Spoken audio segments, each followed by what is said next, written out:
crashed my car, and I was like, you know what? Like, you suck. So I called my homegirls. I got on a plane 2 days later and moved to California, and I was like, you know what? I'm like 90 pounds. I like look nasty. You know what I mean? I'm like not attractive. And I'm like, Yeah. you know what? Fuck this. Like, I'm going to stop doing pills. I'm going to live a different life. So I moved to California to be a pot kingpin. I was like, you know what? I'm going to grow weed with my homegirls. We're going to take over one grow up at a time. It's going to be rad. It's going to be great. And then I did that. So then I moved to California. I kicked blues, cold turkey. I mean, I don't get me wrong. I did like a little Xanax here and there. Okay. Yeah, I was gonna say like. But pretty much cold turkey kicked. It was fucking horrible. Yeah. And then after that, I started drinking, and just like being a normal person. I was like, my problem was opiates. Like, I don't have a problem with anything else. And so, I started doing a bunch of coke, shitty fucking coke. LA does not have good coke. I don't give a shit what anybody says. This shit is disgusting. I did mad coke, a lot of fucking Xanax, and I started drinking tequila. And, it's so crazy, man. It wasn't the coke. It wasn't the crack. It wasn't the opiates. It wasn't it wasn't heroin. It was fucking tequila that got me on my knees, like in more way than one. You know what I mean? Like, it was bad. Like, it was not good. Like, it is never a good look. And was it like one night with tequila, or was it a long binge with tequila? 6 months with tequila. 6 months, me, tequila, Xanax, and Coke.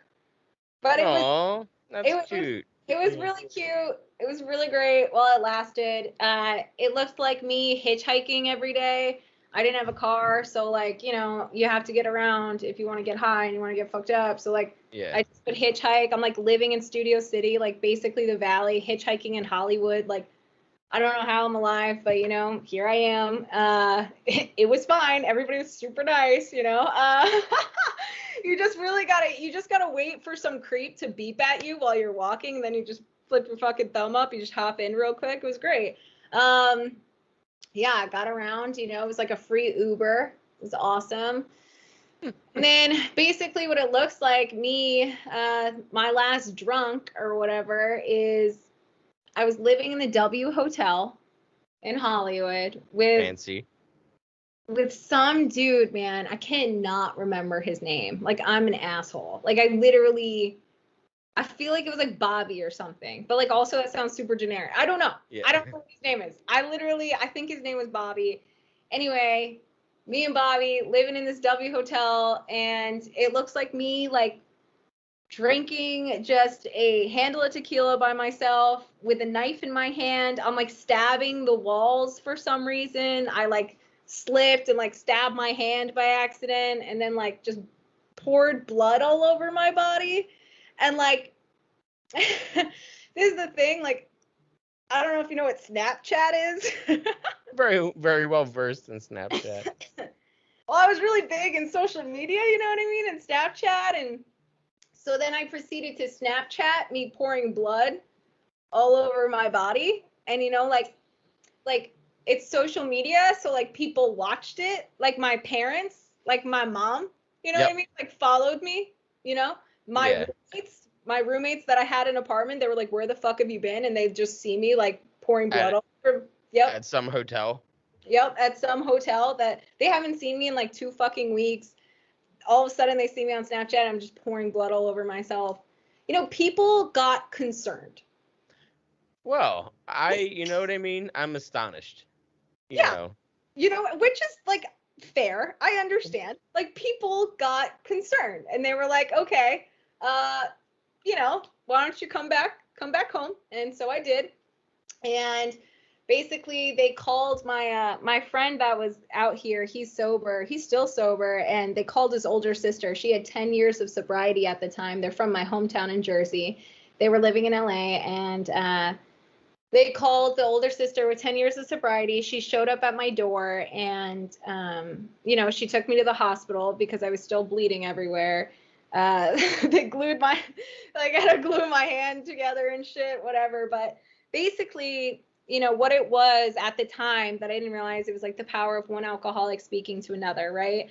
And basically what she did is she convinced me, you know, she was like, do you want to go to Malibu? And I was like, yeah, I want to go to Malibu. She was like, do you want to go like on vacation? And I was like, yeah, I want to go on vacation. And she was like, you know, there's this place you can go and there's guys with face tattoos on parole, like everywhere you go. And I was like, fuck yeah, I want to go fuck around with some dudes with face tattoos on parole. Like, where do we go? Sign me up, you know? I didn't know she was talking about rehab, but she was talking about rehab. You know what I mean? Yeah. But she, you know, she spoke to me like no one had ever spoken to me before. Does that make sense? Like she related to me and she told me like, you know, whatever. And I was like, all right, dude, I'm down. Like, sign me up. I'll go on vacation. I'll try it out. I had no intention of staying sober. You know, when like people are like, I came, you know, on my bottom or something, or like I came in desperate. People are like, I went whatever. Like I did not go to rehab. I did not get sober out of desperation. Like I got sober out of straight fucking delusion. I mean, I fucking got tricked too. That chick that drove me to rehab, she told me that you weren't allowed to admit to rehab. You could only admit to rehab if you weren't fucked up. That's what she told me. Like that it had to be in my system, but I had to be sober when I got there. And I didn't know anything about rehab, right? Like all I knew about rehab, that it was for like, you know, your tolerance, to get your tolerance down. Cause that's what all my homies did in Jersey. They went to Florida, you know, they would go kick it in Florida for a little bit, pick up some blues, bring them back, and they'd have tolerance down. And like, that's what I knew about rehab, right? So I was like, oh, okay, so I can't get fucked up before I go. That's how she convinced me to not drink the night before, so I would still be down to go. You know what I mean?